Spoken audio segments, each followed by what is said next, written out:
Welcome to Ion Hermosa Beach. It's election season here in Hermosa, and because of that, we invited in some local residents to talk about what they see as the main issues. We also then invited in all 5 city council candidates to respond to those concerns and also provide them with a platform to speak directly to the voters. We hope that you learn a lot through this process. Yeah, my major issues are a lack of fiscal responsibility that's been in existence in this city for what I see is at least 10 years, and an increasingly difficult time in, increasingly difficult accessibility of City Hall. Those are main issues. When I look at what's happening today, our infrastructure is not good. Our downtown is dying. It's a very big concern of mine. We have a housing issue. I just don't see things heading in a direction that doesn't put us off a cliff in the future, in addition to what's going on financially here. So I'm excited for the upcoming election because I really want to get somebody on there that is aware of those issues and will fight for those issues. We developed 30 economic development strategies that have been adopted, and we have 2 CIP projects from that, the downtown lighting assessment and the wayfinding. But to date, we haven't had much traction on any of the others. What happened to calling up the councilman the day after the meeting and said, "What'd you guys do last night?" So, and it's just, I think, and their argument is, which they say in their communications policy, is to have sort of a unified voice. Well, councils aren't unified. I mean, the whole function of democracy is people arguing back and forth. So that is, to me, pretty disturbing. It really boils down to people that are our leaders, not only our elected leaders, but staff at City Hall, not making things more expensive and more complicated, because that gets into the whole business issue and the reason that so many of our stores are boarded up and people don't want to be here. I've been a contractor 47 years, and I've built lots of restaurants in this town, remodeled lots of houses in this town, and I can tell you in the last 3 years, it's very, very difficult to go through the whole building process, and that equates to money. That equates to money, and I've had clients say, you know what, I gotta go somewhere else, I can't do it.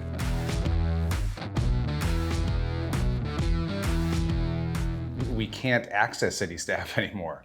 You know, I used to like going to get my parking permit renewed at the permit counter. I used to like interacting with the people at the cashier's desk. You could have like small chit-chat dialogue and feel like you were part of the city, and the city staff was part of your life. There's none of that anymore. Everything's done electronically. Everything's more difficult.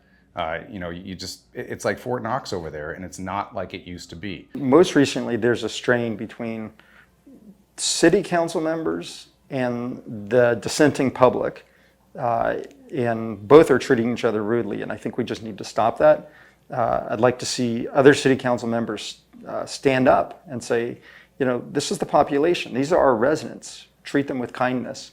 In addition to that, I think people generally feel out of touch with the city staff and the city manager, and I think that we need to do some fixing of that. They meaning the city leadership needs to recognize that's a real issue.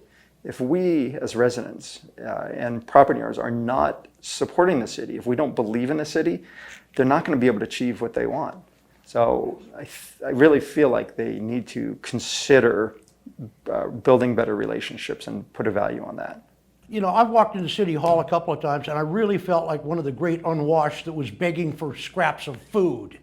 You know, that's not the way it's ever been. Our city manager, I used to go in, I'd call him up, he'd say, I'm in a meeting, and go and wait in my office, I think I got some soda in the fridge, help yourself. That's how we roll. You know, that's why we cherish where we are. We're probably not gonna have a St. Patrick's Day parade this year because there's some people in the city that are in charge of all the emergency and all the safety criteria. Well, they have decided that it's now, due to their scope, it's going to cost $70,000 instead of $30,000 to put on a 2.5-hour parade. Now that person is doing what that person thinks is right. But like they say in the Western, he ain't from around here. For the community members that have gone up there with actual data, facts, they're challenged. And now, unfortunately, I've seen, now their characters are being questioned. And for me, who's somebody who speaks up quite regularly, I've been going to the city council meetings for the last 4 years. I've been going to planning. So I speak of what I know. These are people that genuinely care about our community. And if they are being challenged and they are being disparaged, why would anybody go up and speak? I'm going to start with the old days here. When I grew up, my memories of my childhood were on the Strand, and it was freedom. It was great freedom. Everybody felt it. It was just a feeling. It was a culture. And I think a lot of the culture exists today, but a lot have been squashed. I really, truly feel like we're just being overregulated. And so as far as what can happen into the future and how we bring some of that really positive stuff forward, I think that we can have, as long as we have the people, and the people are our culture, as long as we have the people, we are a surf culture, we're a skate culture. Let's never leave that. Let's allow people. I love the whole pedestrian thing. So I love the fact that we can be in the plaza and go up Pure Avenue. That is our culture. I'm not afraid of losing that. What I am afraid of is losing the spirit that was Hermosa when I was a kid, the spirit of freedom. I want to see our city come up with a good economic development plan that's actually going to achieve results before we say yes to a new city hall. I'm not opposed to a new sales tax. I'm not in perpetuity. I'm not opposed to a new city hall in perpetuity. But I want to see results first before we reward our city with a new city hall and reward some of the folks who want to have the sales tax increase to achieve new revenues. The council's going to have a hard sell now because people are just not really thrilled with the council. And that's going to be a hard sell even when people love you. So I don't think it's going to happen anytime soon. You can't just tax and spend. We got to look at how we're spending it. Is it efficient? And most important, are we investing in a way that the money will come back to us? So the City Hall is a perfect example, the upcoming City Hall.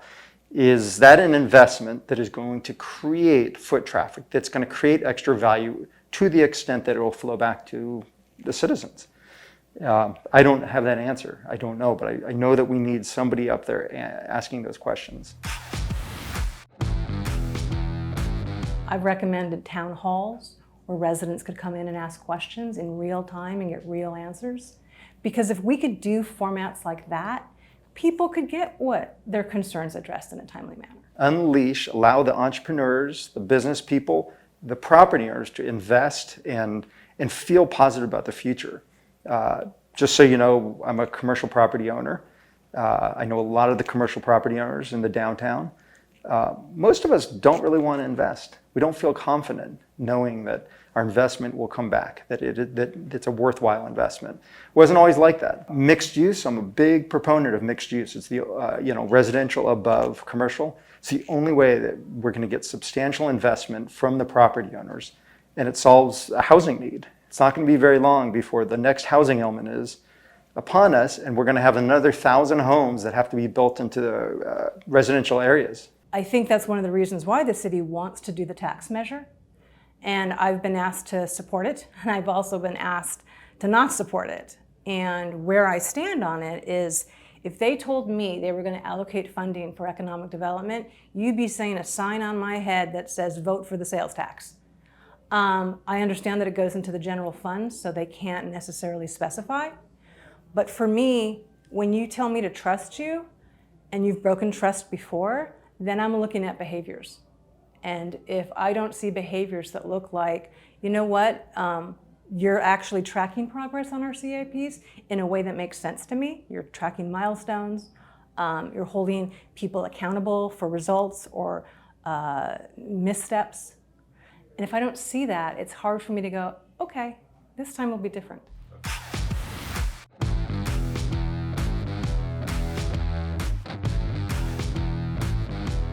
The citizens are concerned in Hermosa Beach of the budget. The citizens are concerned of the power of the city officials.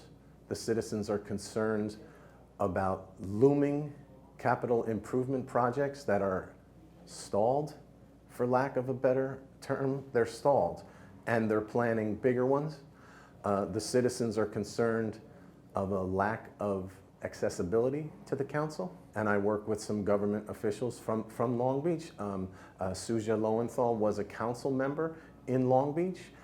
There is a little bit, it seems that there's a little bit of a wag the dog going on in Hermosa Beach, where she has multiple employees, city officers, the chief of police from Long Beach that used to work with her, which is not wrong. It's just a lot of control for Suja.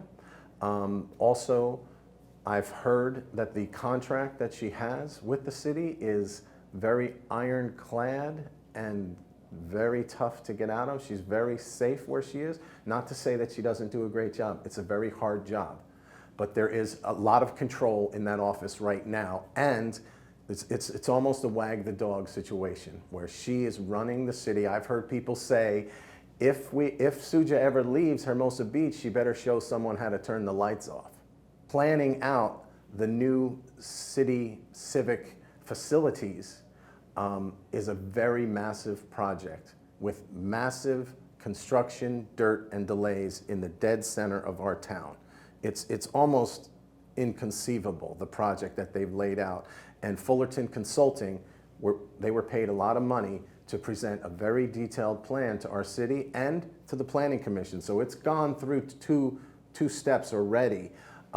Fullerton Consulting's big project that they point to on their resume is the Long Beach Civic Center, which was, I don't know how much money, but it was more than what they came in at. And Fullerton is from Long Beach. That I graduated from the University of Hermosa Beach. Why? Because I fell in love with all things ocean. Everything that you've heard about Hermosa Beach, whether it's the volleyball, the surfing, the skateboarding, the music, were all influences that allowed me to craft my professional life, which has allowed me to live here in Hermosa Beach, give that experience to my family, to my children, and I really want to continue to provide that experience for the citizens of Hermosa Beach. And there's nothing harder than when the good old days change, particularly change abruptly. City Hall has been, what's the word I'm looking for? There have been locks put in certain parts of the facility. Now that is because of the homeless that has been, the homeless situation, should I say. Whether it's the community center or whether it's City Hall. We do have a large amount of homeless that do like to use the public facilities. That's why there's locks on there. It's been brought to my attention that the other locks throughout City Hall are a result of like safety concerns and as a response to that. I'll give you a situation. This was probably about 2 years at the community center. A homeless person came in, went to the second story, lifted up a bench while staff was working and was threatening to throw it at them. And that is just one example why the city has had to take those precautions and make it safer for staff and residents. It's very uncomfortable when you go into the bathroom and it doesn't feel safe. I've been in that situation. Optics doesn't look good. Nobody likes, to lock everything down, but I strongly believe it's only as a result of the current homeless situation plus keeping our staff safe. I'm a little disappointed in a few things going on in the city. I mean, the city has hired about 15 to 20% more employees in the last 5 or 6 years. The budget is a little bloated, and there's talk of not having enough money, and we're in a deficit, and we have $135 million worth of unfunded projects that they want the citizens to pay for. They're talking about, building a new city hall at $125 million. I just don't think that's what's needed in town. I think we need to go back to basics, and I also think that we need to regroup how we're spending money. And I have experience. I served twice on the city council in 2001 to 2009, and I think we need to bring back more common sense. One of the things I was disappointed in is they've reduced the amount of public comment by 33% recently, so they don't want people speaking very long. They want to take limited comment. They're more concerned about more time for themselves. I've watched it myself on some of the meetings. They spend time basically promoting themselves. They've hired a PIO, which is called a Public Information Officer, and they have a publicist for the city council and for the city manager. And these things cost hundreds of thousands of dollars. And this is just to make themselves look good. And if I was there, I would work to remove those and put that money maybe in the downtown business district. Right now, some of the businesses there are suffering from post-pandemic issues that they're not bringing back enough customers. Restaurants aren't seeing the same store sales. They're down a few percent, they're flat, and rents don't go down, they go up. And so real estate isn't getting any cheaper in town. So it's tough to do business in this city, so you have to keep on your game. And you need a city as a partner, so I hope to do that. The city manager seems to want to protect her reputation, and she seems to focus her whole thing on building up a staff to kind of build around her, to build a wall to get to her. It's been said it's difficult to reach into her office. I mean, when you go to visit her office, you have to go through a 3x5 cube with bulletproof glass and a speaker system to reach the receptionist if she's there. And so you wait in a locked room to enter. It's an electronic strike door. This is new stuff. This wasn't the city. This isn't a friendly environment to welcome people to. And just so people know, Redondo Beach doesn't do that, and Manhattan Beach don't do that. But we do that here in Hermosa. I guess it gives the impression that there's a dangerous situation happening in our city, that there's threats. And so that's the reason at least that's the reason I was told why they built all these barriers, because I guess there's threats. There were never any police reports to be found on the threats, but allegedly there's threats. So we spent probably $150,000 improving the security of the city manager's office, just that section. I don't know, things like locking the doors to the bathrooms outside of the council chambers, which are basically public bathrooms for people who go to the meetings. If you're, walk into the building, there's nowhere to go to the bathroom. Now you have to go get a code from someone, and all the doors are locked. One thing I will say about City Hall is that they really don't want you to visit. You have to make an appointment, you have to do everything online, and then you show up at your assigned time. So basically they're making you feel like you're put out if you show up and say, hey, I got a problem, can you help me fix it? And that's what I want to bring back to Hermosa is, I've got a problem, will you help me? And I talked to a resident today about them redoing City Hall, and he said to me, Michael, why are you going to spend all that money? I never go to City Hall. He goes, I don't use City Hall, so why would I want my tax dollars going to City Hall? Fix our streets, fix our curbs, make sure the trash is picked up on time, make sure that all the stop signs and the signs are kept up, make sure the lines on the street are painted. That's what I'm interested in, and that's what I'm going to do if elected. After I served in EPAC, I decided to dip my toes in the water and run for city council. Hermosa is a spot that I grew up in Pasadena, so Southern California, but we had a family house in La Jolla, so we'd always go down there for the summer, spring break, things like that. And it's one of those regrets that I wish my family came here, because after I discovered Hermosa, I never want to leave. I love this town deeply, care deeply about it, and it's been my honor to serve for the last 5 years as one of your council members. Did not expect a global pandemic when I got elected, so that was a rough first 6 months, but proud of what we've accomplished, where the city's come, and we still have a lot more work to do. So it's my last 5 years, and even before that, I've always listened to stakeholders, been available for phone calls, been active on social media, and if anyone has a concern, it's a real concern. It could be perception, it could be reality, and getting to the root of that has always been an important aspect of my tenure on city council. It got a little bit interesting during COVID, but as an elected official in Hermosa Beach, it's a small city, very densely populated, requires high level of service, and with that, we are all still very part-time. We get paid a minimal stipend to serve you all, and we definitely don't do it for the money, but with that, you require professional staff. We have had a city manager that's been with us for 6 years, so at least we have some stability. We have city managers all around us in other cities that are leaving that then have interim city managers in their place. But when I got elected, one of the first few meetings I had was when the council chambers were packed. We had the Save with the Police city council meeting, and our police force was teetering on the edge of failure. We almost weren't able to staff and cease to exist. The only option was either we're going to have to pay them with a new contract, get new leadership involved, or outsource to the sheriff, which was clearly not the sentiment of the community. So one of the most proud things that I can say is, we entered contract negotiations, so we're sitting there against the Police Officers Association, and we get them fair wages. So we just brought them up to median, gave them a little bit more because we were just a training ground. We would hire a new officer, they would skip to Manhattan Beach, they would skip to Redondo Beach, all the area cities. And I can proudly say now that as we sit here today, we are one of the only fully staffed police departments in Southern California. So we were able to get a new police chief during the pandemic, Paul LeBaron, who is very active in the community, will answer anyone's phone calls, front lawn meetings, has done a great job professionalizing the police force in town. And again, we're fully staffed.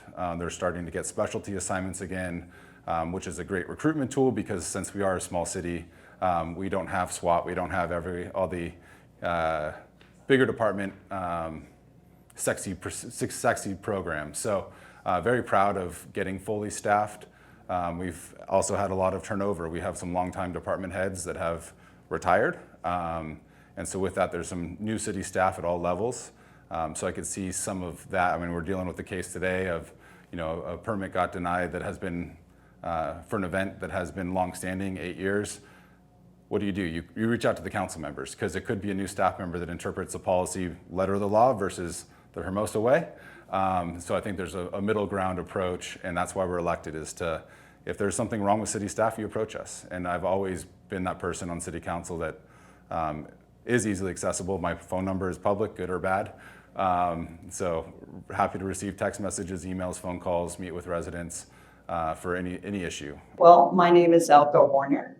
I grew up in Hermosa Beach. I've lived here since the 2nd grade. Went through all the schools, Valley Vista, Pier Avenue, Miracosta. I studied abroad in Paris, France, and did a master's degree in print journalism at BU. So that was my career. Print journalism, first at UPI in Los Angeles, where I covered the police beat of all things during the crack era and gang, when gangs were killing each other. Then I covered the court beat, went on to work at, got into television news, went on to work at Fox and Fox Business, and traveled abroad a lot, covering the war in Afghanistan, the Palestinian-Israeli conflict, the border. And with the Business Channel, I covered a lot of the Silicon Valley companies and the companies that really put California on the map. And most recently, I've returned home to work at the Easy Reader, my old stomping ground, and I've known Kevin forever, and I started covering the city council meetings, and that's where I kind of developed an interest in city politics. Actually, I've been walking up and down the streets, campaigning, and knocking on people's doors, and I've just been amazed by how engaged everyone is and what their concerns are, and they really voice their opinions and their frustrations, what's good about the city and what's not good about the city. And that's helped me kind of figure out what I want to focus on. They wanted to, you've heard about the $120 million Civic Center, and that was a project the city kind of floated out there because they say the existing building is run down. So what they did is they went ahead and hired a community engagement consultant. And I actually spoke at one of the meetings as a resident, and I said, well, before we move ahead with a $60,000 community engagement consultant, why don't we just send out a survey to people in the city? Do they actually want a new civic center? Is it a good use of public funds? And then I said, also, your deputy city manager has a specialty in community engagement. On LinkedIn, that's her, I'm really good at community engagement. Why don't we use her? Of course, I was ignored and shut down and okay, next. And I think that's what a lot of people are feeling. Sometimes when they go to City Hall and they give their opinions or they talk about their problems, They don't feel like they're getting a response from the city. I went to one meet and greet that I had, and one woman was saying her 90-year-old father, and this is someone who has lived here for 60, 70 years, went to City Hall and was treated horribly. That should not be happening in Hermosa. That's not what Hermosa is all about. We're very open, we're kind people, we're friendly people, and we respect everyone. Young people, old people. But that when I heard that, I was very upset. And that will change if I get elected. When I get elected, that will not happen. Not on my watch. And another thing, the city manager, perfect example. Now all the press releases and all the comments have to go through her. Now, when I spoke up about that, I was personally attacked. My profession was attacked. And I think they do this deliberately so people don't get engaged. So people say, oh, I'm not going there and going through what Elka went through and what John Burry, who spoke after me, went through. Forget that. So what does that do? That leaves them alone to make decisions. And I think every resident who wants to speak should be able to have a say in their city government. We pay taxes. We employ these people, and the city council is supposed to oversee the city manager and staff, and that doesn't appear to be happening because I see no pushback. And with my journalism background, I've been taught to ask questions, to get to the bottom of things, hold politicians accountable. And I see sometimes none of that occurring. They present a staff report and it says, well, we need to, it's going to cost $80 million to fix the old city hall.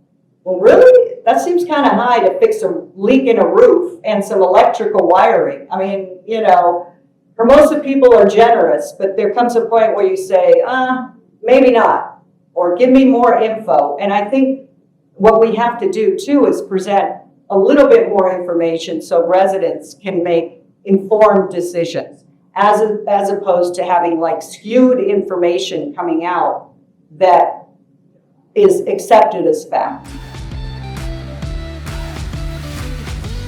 I still work with the Comedy Magic Club. I work with Coastal right next door, the Brews Hall, which has closed their doors, Patrick Malloy's. I work at many restaurants in town, and to a person at all of these venues, they're afraid of the city, and they don't want to get involved with anything to do with the city because it causes them grief and delays, and it costs them money.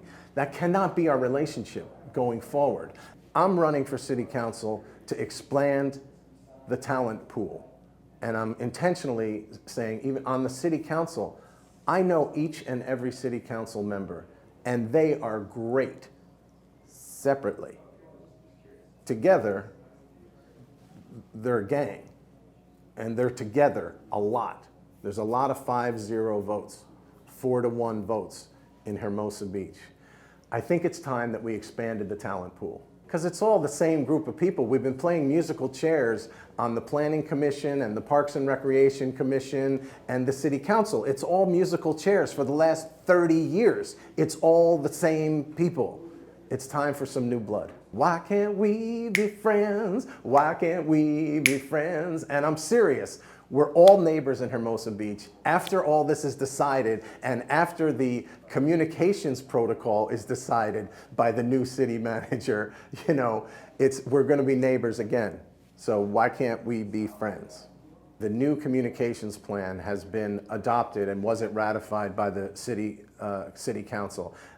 It was, and they're finalizing that verbiage, and the controversial part of that verbiage is that the city manager has final approval of all press releases, and after the press release is done, the city council individually cannot go talk to the press. That is an expansion of the Brown Act. It doesn't say that in the Brown Act anywhere, that the city council cannot go and express their dissent. The dissenting opinion, it's like going to the Supreme Court and say you had a dissenting opinion, you didn't win, you can't speak to the press. That doesn't say that in the Brown Act. I was at farmer's market and a couple of 7th graders came over and asked me the same question. I looked them in the eye and I said, I grew up here. I remember what it was like being your age. This town changed my life. I want to make sure that you have that same experience. That is why. My resume, as I've grown up, my civic resume is very robust and I'm very proud of it. Board of Directors for Leadership Hermosa Beach. Award recipient for Emerging Leader. Board of Directors Chamber of Commerce. Board of Directors South Bay Board Writers Club. 3rd term, 10th year Parks and Rec Commissioner, and I feel that my staff and myself have accomplished several amazing things that have elevated the cultural perspective, celebrated our culture, elevated the profile of Hermosa Beach, and have brought revenue to town time and time and time and time again. And if you'd like to ask those questions, give examples, I will gladly. I've also sat on the Citizens Oversight Committee for the fire department transition. I sat on the Measure S Citizens Oversight Committee to monitor the budget for the money that that Measure S gave the community.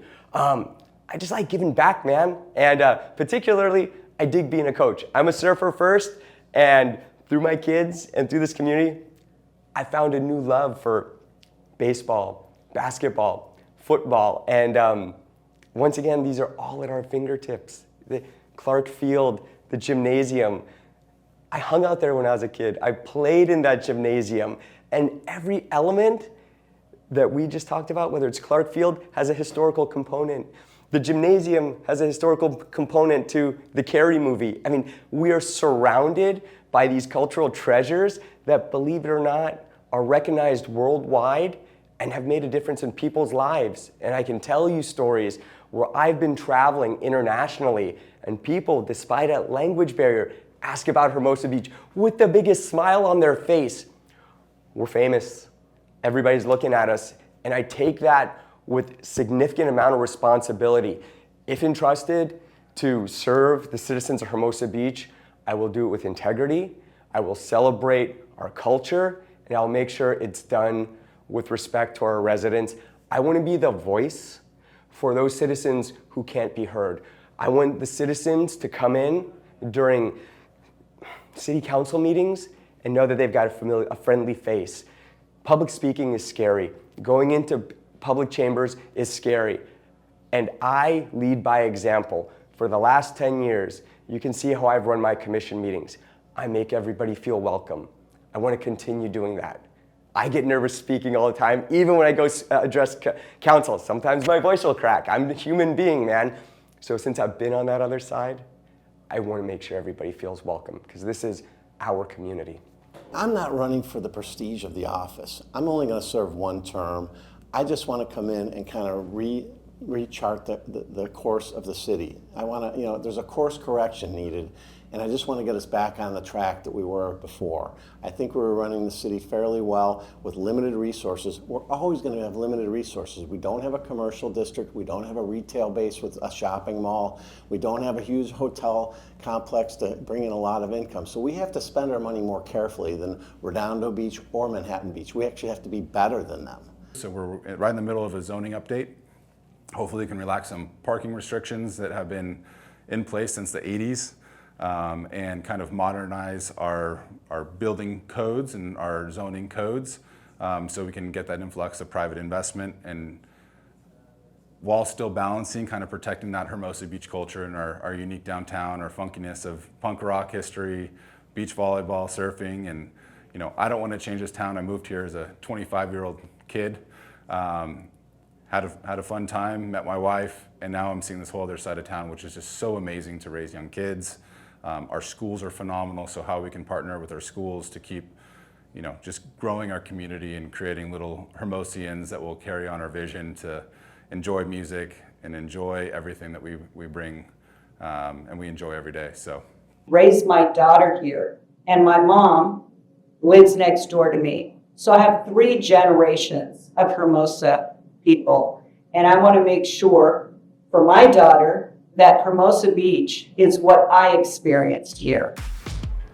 We wanted to thank everybody who participated in our show. We hope that all of you learned a lot at home. We want to make sure that you get out and vote. And thank you for watching Eye on Hermosa.